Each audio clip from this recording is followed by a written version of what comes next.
পারবেন না, আর কেউ পেরেছিল না, আগামীতে কেউ পারবে না। তাই আপনাদেরকে আমি গজলটা এখনো সম্পূর্ণ বলি না, একটু বলেছি। আপনারা সবাই মিলে, অল্প মানুষ হলেও কোনো অসুবিধা নেই। আমাদের যারা আত্মীয় স্বজন চলে গেছে তাদের জন্য এই ছোট্ট করে আমাদের মেহফিল। যা আমাদের আত্মীয় স্বজন চলে গেছে তাদের মহব্বতে, তাদের বুক ভরা মহব্বত নিয়ে জোরে জোরে আওয়াজ দিয়ে বলবেন, যাতে করে আমাকেও ভালো লাগে, আপনাদেরকেও ভালো লাগবে। ও মদিনার কামলিওয়ালা, এইটি হলো আপনাদের জোর। মানে ভাইপো ভাই চাচা তো ভাই বলে আওয়াজ বেরোচ্ছে না নাকি? আমার মহব্বত বের করতে হবে না। আপনার মা চলে গেছে না, আপনার মা চলে গেছে না, আমার বাবা চলে গেছে না, সবাই তো চলে গেছে। আমার বাবা আপনার বাবা কি কত কত কোটি কোটিরা চলে গেছে।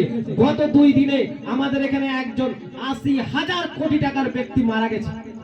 80,000 কোটি, যেই টাকাগুলো যদি বস্তায় করে ভরে আমাদের মাথায় দিয়ে দেয় আমরা আনতে পারবো না। 80,000 কোটি টাকার মালিক ছিল, সে মারা গেল, কি নিয়ে গেল? সাথে যাবে আমল, সাথে যাবে ঈমান। তাই ঈমানটাকে মজবুত করতে হবে, আর আমল করাতে গুরুত্ব দিতে হবে। ও মদিনারে কামলিওয়ালা সালাম তোমায়, ও মদিনারে কামলিওয়ালা সালাম তোমায়। এই পৃথিবী সৃষ্টি তোমার নামের শিলায়, এই পৃথিবী সৃষ্টি তোমার নামের শিলায়। ও মদিনারে কামলিওয়ালা সালাম তোমায়, ও মদিনারে কামলিওয়ালা সালাম তোমায়। ও মদিনার কামলিওয়ালা সালাম তোমায়, ও মদিনার কামলিওয়ালা সালাম তোমায়। আকাশ জমিন পাহাড় চন্দ্র তারা সবই তোমার নূরের ইশারা। আকাশ জমিন পাহাড় চন্দ্র তারা সবই তোমার নূরের ইশারা। তোমার সানে পড়লে দরুদ হৃদয় যে জুড়ায়, তোমার সানে পড়লে দরুদ হৃদয় যে জুড়ায়। ও মদিনার কামলিওয়ালা সালাম তোমায়, ও মদিনার কামলিওয়ালা সালাম তোমায়, ও মদিনার কামলিওয়ালা সালাম তোমায়। এই পৃথিবী সৃষ্টি তোমার নামের শিলায়, এই পৃথিবী সৃষ্টি তোমার নামের শিলায়।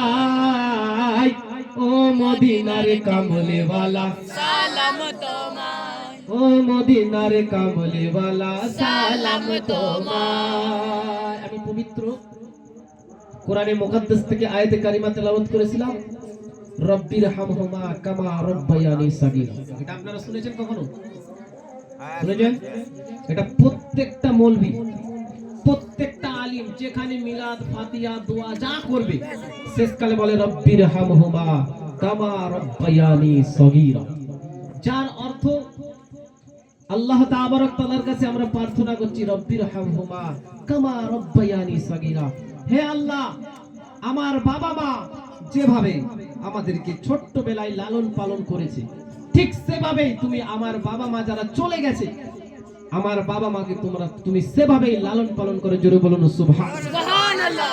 এটা একটা এমনই দোয়া যে আপনাকে যেভাবে পালন করেছে সেভাবেই আপনি আল্লাহর কাছে রিকোয়েস্ট করছেন যে আল্লাহ গো, আমার বাবা মা আমাকে ছোট্টবেলায় যেভাবে লালন পালন করেছে, যেভাবে আমাকে মানুষ করেছে, যেভাবে আমাকে লালন পালন করেছে, তুমি আমার মাতা ও পিতাকে সেভাবেই লালন পালন করে। জোরে বলুন সুবহানাল্লাহ। তো মুআজ্জাজ মুহতারাম সামাইনে কিরাম, খুব সংক্ষিপ্ত সময়ের মধ্যে মিলাদ শেষ করে দেবো, কারণ এশার নামাজ হয়ে যাবে আবার। এখন 6:30 বাজছে, আর খুব জোর আধা ঘন্টা, তারপরে ইনশাআল্লাহ তাআলা শেষ করে দেবো। এইটাই যে সারা রাত আপনাকে দোয়া করতে হবে, সারা রাত মিলাদ করতে হবে এমনটা না। মহান রব্বুল আলামিনকে রাজি খুশি করতে গেলে কয়েক সেকেন্ড লাগে। জোরে বলুন সুবহানাল্লাহ, সুবহানাল্লাহ। কয়েক সেকেন্ড। এই যে আমরা নামাজ পড়ি, ইমাম সাহেব যখন গায়রিল মাগদুবি আলাইহিম ওয়ালাদ-দাল্লিন যখন বলে, যদি কেউ আস্তে করে বলে আমিন, আর সেই আওয়াজটা যদি ফারিস্তাদের সঙ্গে মেল হয়ে যায়, ইনশাআল্লাহ তার সবকিছু বেড়া পার হয়ে যাবে। জোরে বলুন সুবহানাল্লাহ, সুবহানাল্লাহ। তো মুআজ্জাজ মুহতারাম সামাইনে কিরাম, আমরা যারা চাচা বাবরা যারা আসতে পেরেছি, আমাদের আত্মীয় স্বজন চলে গেছে, আমাদের মাতা পিতা চলে গেছে, আমাদেরকে অনেক কষ্ট করে অনেক পরিশ্রম করে আমাদেরকে মানুষ করেছে, আমাদেরকে সবকিছু করেছে। তাদের জন্য, তাদের মহব্বতের জন্য আজকে যে আমরা এখানে এসেছি, আমি মনে করি, আমি একজন মুফতি হয়ে আমি মনে করি এই পুনিশলের সব থেকে উন্নত মান, সব থেকে পাওয়ারফুল, সব থেকে দামি জলসা আজকের দিন, জোরে বলুন সুবহানাল্লাহ। সব থেকে পাওয়ারফুল, সব থেকে শক্তিশালী, সব থেকে আল্লাহর পছন্দীয় মিলাদ ও জলসা আজকের দিন, জোরে বলুন সুবহানাল্লাহ। কারণ আমার রব্বুল আলামিন বলেন, ওয়ালিদাইনে ইহসান, ও জগতের মানুষেরা, ও আমার বান্দারা, তোমরা তোমার বাবা মায়ের সঙ্গে, তোমরা তোমার ওয়ালাদ ওয়ালিদাইনের সঙ্গে, তোমরা তোমার আত্মীয় স্বজনের সঙ্গে সুব্যবহার করো, হাসান ব্যবহার করো, সুন্দর ব্যবহার করো। ও মুসলমান, ও মুসলমান, মনে রাখবেন, আপনি যদি আপনার মাকে কষ্ট দেন, আপনি যদি আপনার বাপকে কষ্ট দেন, আপনি যদি আপনার বোনকে কষ্ট দেন, ও মুসলমান মনে রাখবেন, মনে রাখবেন, আপনি যদি নামাজ পড়েন, আপনার নামাজ হইবে না, আপনার রোজা হবে না, আপনার জাকাত হবে না, আপনার কোন ইবাদত কাবিলে কবুল হবে না। সুবহানাল্লাহ।